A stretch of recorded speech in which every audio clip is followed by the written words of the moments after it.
Hello, and welcome to Vow Voices of Wisdom, the show that might not be for everybody, but everybody needs to watch this show. Today, I have a wonderful guest. She's an actress, a writer, and director. Her name is Tina Andrews. Welcome, Tina. Thank you for having me, Brenda. It's a wonderful day, isn't it? It's Of lovely. the snow. In spite of the snow. The snow is very pretty to look at as long as you're not in it. Exactly, exactly, Yeah. exactly. Well, you're going to tell us a little bit about how you started your wonderful journey of being an actress and a writer and a director. You have such a big history. We're going to start where you want to start today. Well, I'm from Chicago, Okay. and I actually wanted to be the next Maria Chalchief, who was a ballet dancer. Oh, really? And that's how I started out, as a dancer. Oh, and cool. I got to NYU and discovered I was going to be a little too short to do the kind of dancing that I really wanted to do. And so I was told that if you study acting, you could do commercials and you could do television shows and Broadway plays. And so that's how I initially got into the acting profession. And who was very helpful was Pearl Bailey. Really? I auditioned for Hello, Dolly. Wonderful. And I got the role of Ermengarde. So I started my career out doing a lead role in a Broadway show.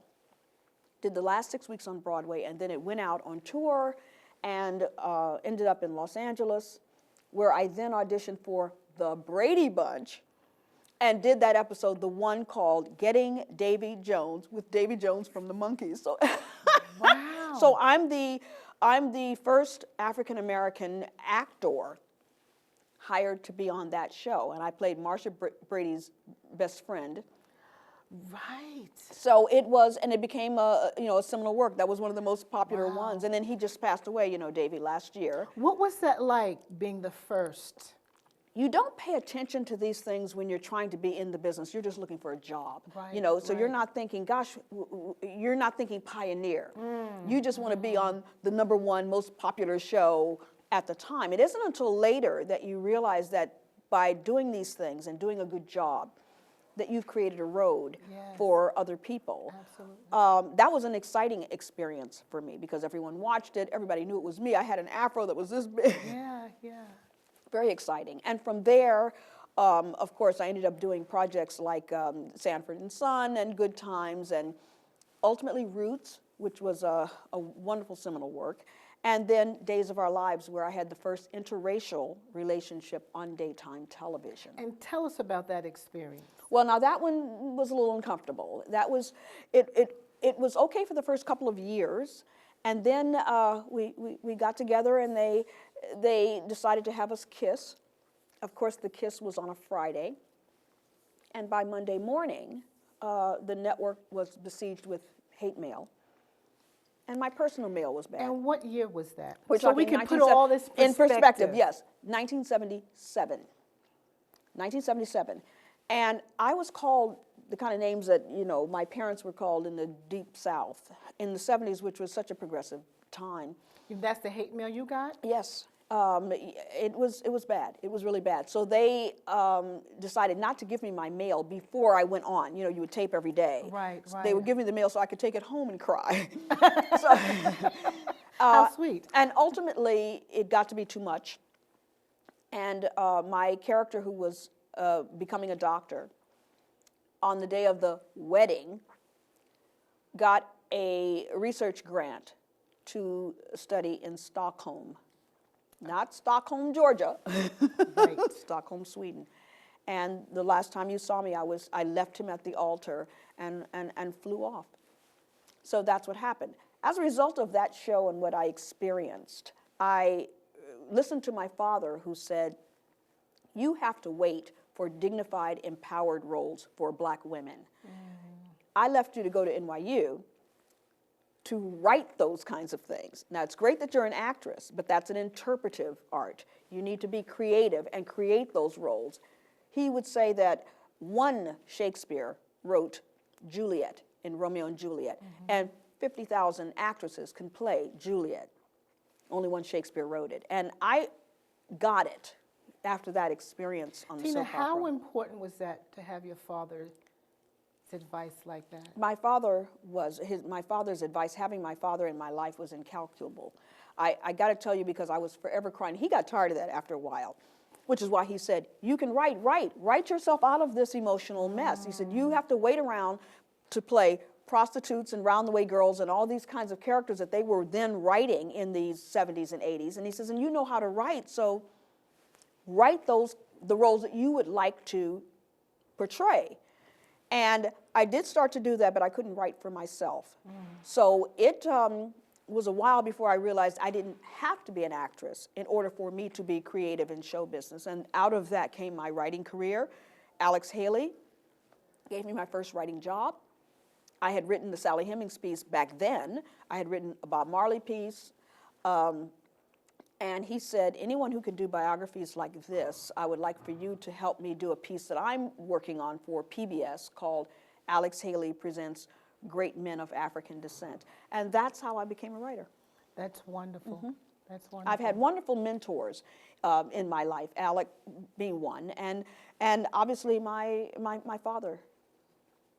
You know, and I want to get back to that because, you know, you paved the way for a lot of people, you know, and I'm sure a lot of people want to say thank you for that, seriously.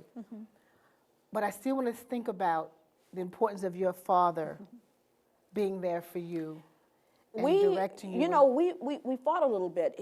Again, as I said, I'm from Chicago. He went to Northwestern, so he had wanted me to go to his alma mater. And Northwestern was still in Illinois, and I saw myself being on television or in theater. I saw myself a little differently. You know, in those days, we got to remember, Diane Carroll was doing Julia. Nichelle Nichols was on Star Trek. Teresa Graves, there was Love American Style, so there was, I mean, Judy Pace was working, Brenda Simmons. These were actresses that I said, oh, I could do that. But in order to do that, I was going to have to leave Chicago. So he said, NYU or UCLA, which was so far away. So he said, I can get to you in a couple of hours if you go to New York. So I went to New York. But we really sort of fought on me leaving home because I was a pretty sheltered girl, you know. So, but he took that chance because I was always wise. He felt that I was an old spirit. And so I was always wanting to prove to him that I could make it. And so I'm so glad that he saw me successful before he passed. That's great. That's really, really special. It's very special. Very, very He special. saw, in fact, he would hide money because Mom said, do not send, my legal name is Yvonne. Mom said, do not send Yvonne another dime. And here's how I would get him to send money. Dad, I need money for my rent. I need money for rent. And so he was saying, why don't you get a regular job? And I said, well, I'm trying to make it as an actress. Please send the check. You don't want me to become a prostitute versus playing one on television. Didn't. Check immediately. So I always got him that way, that and tears, you know. But one day I started to work a lot, and one thing led to another, and he was very proud of me. He was very proud of me, and so and he also saw the beginnings of the Sally Hemings play, which is now in Southampton. He saw, in fact, he financed the beginning of that. When he read it, he said, "You really are a good playwright." So he said, "Think about being that writer." You know, he was always not wanting me to perform because he thought I would end up being nude somewhere. And he said, you'd bring the family down. So he said, no, be the writer and let other people handle the acting. And I listened to him, and I'm grateful to have had him. I think you might have told us some of the lows, but tell us some of the highs and lows of your journey. Well, after having been so successful as an actress, I had no money, lost my first house, lost my first Mercedes, all the stuff that you end up amassing from having an acting career. I lost all of it and ended up living with a friend of mine in New York. And once again, and Dad was alive. And so he said, you know, life, nobody gets out alive. That's what he said, huh? Nobody gets out alive. So he said, this is part of your roller coaster. We all have to experience this roller coaster journey. You got to keep your eye on the prize, though. So he said, only your money's gone. Your talent's not gone. Your determination is not gone. your ability to visualize who you are and what it is that you want. That can't be taken from you. So he said, just stay in your lane and run your race. So he said, everybody goes through a period where it's tough for them. If it was easy, everyone would be doing what you're trying to do. And sure enough, I wrote my way out of that bad situation. So I have not gone back to the acting necessarily. I've gone into directing. I started directing theater. And of course, the writing, the big uptick was that I got a chance to write Why Do Fools Fall in Love for Warner Brothers. And I had written that as a piece for Michael Jackson, who turned me down. He didn't want to play a drug addict because, you know, Frankie Lyman succumbed to heroin. So I said, I got the script and I got no star, you know, what to do? I turned that material into producers that I had worked for as an actress. And that's why I want to just give our audience just a little bit of that. How do you do that? Yes. I had written, it's called on spec, so I had written the script without being paid to do it. If you're going to say that you're a writer, you have to write. You can't hang out a shingle and you have no product. Right. So I wrote several projects just to show people that I knew how to do it. I had studied with some of the best. I had been in movies that had been written by really talented, wonderful people. And so I had written, as I said, when I worked with Mr. Haley again, and he read my writing. So I had read, I had written, Sally Hemings and Thomas Jefferson. I had written a piece called Frankie's Song, which ultimately became Why Do Fools Fall in Love. I had written Bob Marley. I was also trying to write comedies. I wanted to show people that I was diverse in terms of the writing. And of course, I had to have regular jobs. So on those temporary jobs, if they had a mailing, if they had a manila envelopes and stamps, I would send my stuff out. I just snuck it in with the rest of the mail and mailed it to this producer, that director, this studio person, and that's how it happens. Alex Haley got one of those scripts and said, my goodness, it turns out not only, because I played Aurelia, Kutna Kinte's slave girlfriend. Right. So he said, not only can you act, but you can write, and that's how that happened. And as a result of working with Alex, then the doors opened up a little bit. You know, if you or your agent would call, they would read the material. And so that's how Fools ended up at Warner Brothers. And this wonderful executive over there had moved from being a development executive to a senior vice president. And so he said, if you can wait 3 months, I would like for this to be one of my projects that I shepherd through the studio system. And I said, Bill, if you're going to do my project, of course I'm going to wait. Right. And that's what started me to become successful as a screenwriter. You know, I just want to go back just a little bit, just to give the audience a little note that on your journey, you worked a regular job. Yes. But you kept your eye on the prize. Yes, I would work. Listen, I had what was called front office voice or front office appearance. And so they would stick me out to greet people or to answer phones. So I did a lot of that.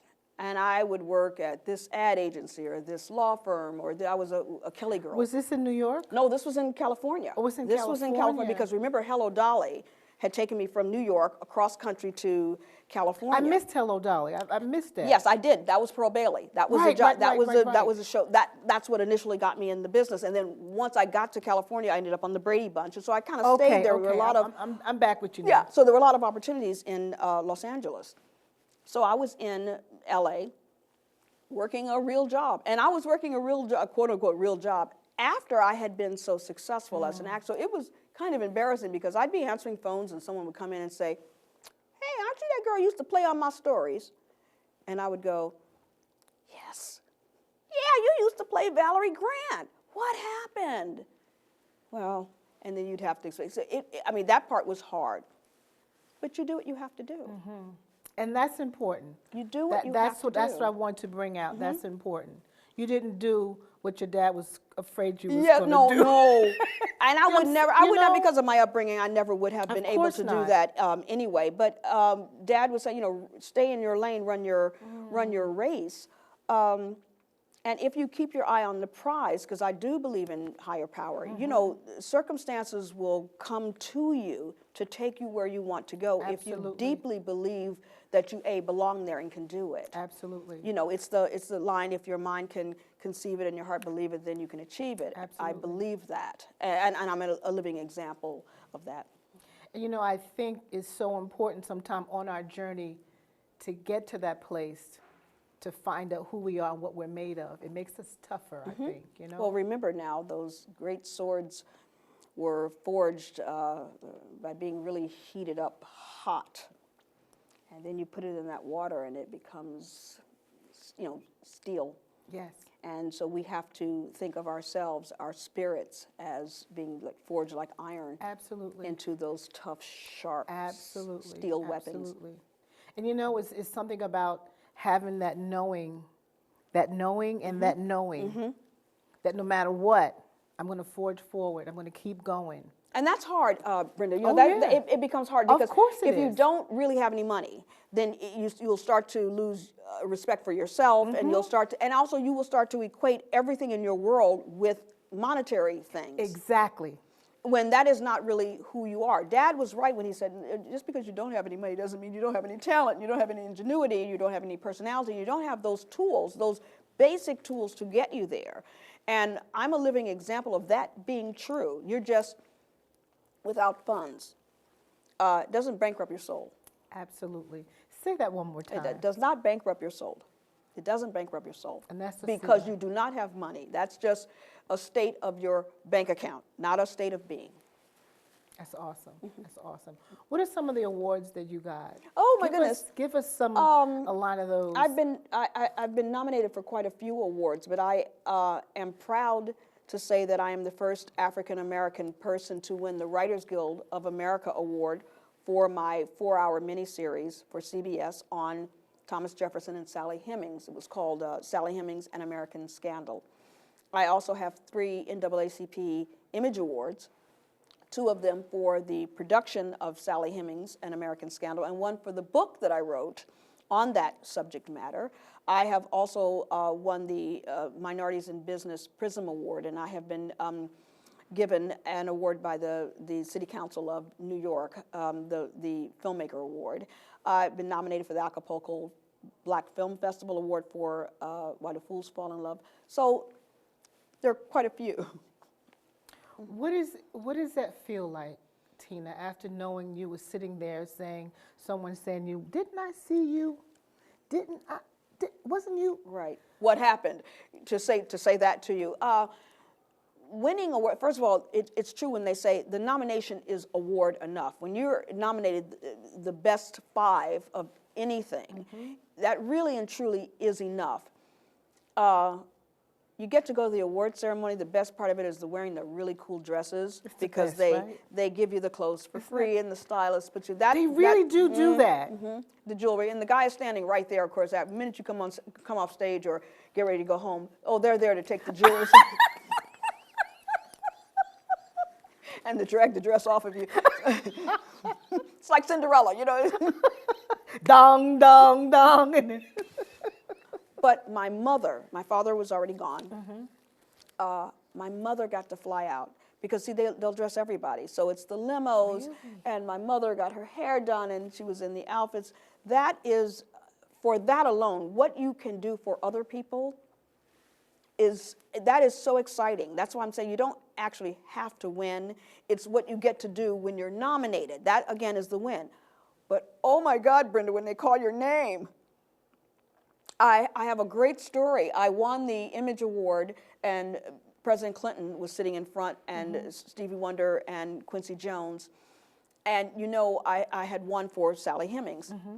And I thoroughly believed that it happened because Mr. Clinton was in office and had that scandal, that's why we ended up doing it, being able to do it for CBS. So I'm busy thanking, this is the speech, of course, that I memorized, just in case you win. And I'm saying thank you to CBS and this one and that one, but the movie playing in my head was, and I want to thank you, Mr. President, for that scandal, because I know I would not be here if it was not for you. And for him to say to me later, I just love that Sally Hemings story. Oh. So I'm saying it's these kinds of things along the way that, that make you stop and say, A, thank you to higher power. Absolutely. And thanks, Dad, for helping me stay on the straight and narrow. And it also allows you to wake up the next day to do it again, because it's not easy. If you could just sit down and write it, that would be great. But it is hard work. So it's the cherry on top of the pie. How long did it take you to write the Sally Hemings Way? I started that piece in 1980. I started in 88. Really? Okay, started in 88 as a play, and brought it to Chicago, and we did it in 89 into 90, and then nothing, because no one wanted to believe that Mr. Jefferson had had this relationship with Sally Hemings, and that he cared for her, and that she cared for him. Nor did they want to believe that they had 7 children together. So it was always a great writing sample. And one fine day, I'm playing cards with my friends, and the news broadcaster comes on and says that the DNA evidence has proven that Thomas Jefferson had children with Sally Hemings, and we all, it was like E.F. Hutton, we all looked at the television. My phone began ringing on Monday morning. I got phone calls from everywhere, everybody. People who were assistants when I was first trying to get that piece done were now heads of studios and had their own production companies, and they were calling saying, "Where is that Sally Hemings piece that you wrote?" So my agents were thrilled, because we could pick and choose where we wanted to do the material. And CBS gave us 4 hours, and I got to executive produce it. And that's where the real power is. It's in producing the material that you write, so that you can maintain the integrity of your writing. And I wanted to maintain the point of view. The point of view was always from Sally's. I didn't want it to become a Jefferson piece, which would have been a little easier. I wanted it to come from the slave's point of view. And CBS was wonderful, and as a result of the success, we were the most watched, highest rated miniseries of the season. They turned right around and gave me Jacqueline Bouvier Kennedy Onassis to do. There was no one African American anywhere in that piece. I wanted to have black characters in it, and I knew that she had had a conversation with Coretta Scott King, so I said, oh good, I can put Coretta into the piece. That was a wonderful opportunity that CBS gave me, because they felt that I was the proper writer for the material. So it was colorblind writing, and I also produced that. And then they ultimately gave me Coretta Scott King. So I've been able to do the kinds of stories that I want to do. It's hard, you know, it's hard, because people don't really want the political stories that much, but I get to do the things that I enjoy doing, and I get to see them on television. I'm doing Sally Hemings finally again. It's gone back to the play that I'm doing in Southampton. Tell us about that, and how you had to choose the actors and actresses. How does that go? Well, it never got its life as a play. Remember, so many people had read it, and then it turned into a miniseries. So Right. it didn't get its life, its proper life, I felt, as a theatrical piece. So I said last year, it's time for me to dust this piece off and bring it back. Jefferson is in the news again, and of course Annette Gordon-Reed had the wonderful book, The Hemings of Monticello, for which won the National Book Award and the Pulitzer. So I thought now is a good time to do that, and so I started looking around for a venue where you can work under the radar. You know, you just don't spill something like that onto Broadway. You have to start in a smaller theater and work your way up, and go to another theater, and work on the material. Then you get to come into. Oh, that's interesting to know that too. Yes, you don't just spill onto Broadway. Most pieces that are in New York have appeared 6 other times somewhere else. So I said, let me find a theater out here on Long Island, and I'm out here, you know, on the East End, and Southampton Cultural Center stepped right up. And how'd you find the Southampton Cultural Center? Well, as an artist, you know, I also paint and sculpt. That's true. So I'm always there as an artist, and I met a wonderful woman, Kirsten Lonnie, and we had a long conversation about ways in which we could work together. And so I said, listen, you've got February's coming up. It's Black History Month. I got a couple of things I think might work well here. I don't want to step on any toes. I know you have an artistic director, and I mean, I don't mind going through the process. I just thought I would introduce myself to you. And we just hit it off. When I told her the projects, she said, whichever one you want to do, let's do. I mean, she was so gung-ho, and I'm just thrilled. So we went up Saturday before last. We had a snowstorm this past weekend. We go back up the 22nd and the 23rd of February at the Southampton Cultural Center. And that's on 25 Pond Lane. Southampton. Right. And so that's the Southampton Cultural Center. You know, I just want to make sure Yes. we get that out yes. as well. So that's the Southampton Cultural Center, and that's the piece is called The Mistress of Monticello. Okay, so that's that piece. I am also doing Clybourne Park at Guildhall this Tuesday, February 19th. That's going to be a staged reading. And Clybourne. At what time is that? 7:30 on Tuesday at Guildhall, which is in East Hampton. And that piece won the Pulitzer 2 years ago, you know, for Best Drama. And it just closed on Broadway in October. So for those of you who come and see it, if you missed it on Broadway, you'll at least get a chance to come and see the staged reading, which I am directing. And then I have a huge piece that I'm doing again at the Southampton Cultural Center. I'm doing a large production of a piece called Buckingham. And that is about the Queen of England, who most people don't know was a woman of color. So No, I can't help but do these controversial pieces. I'm just attracted to those stories that travel on the road less traveled, you know. Well, we're excited that you are here on Long Island, Miss Tina. Thank you. Thank you so much, And Brenda. it's I'm happy just to be been here. such a pleasure meeting you. Thank you. Same here.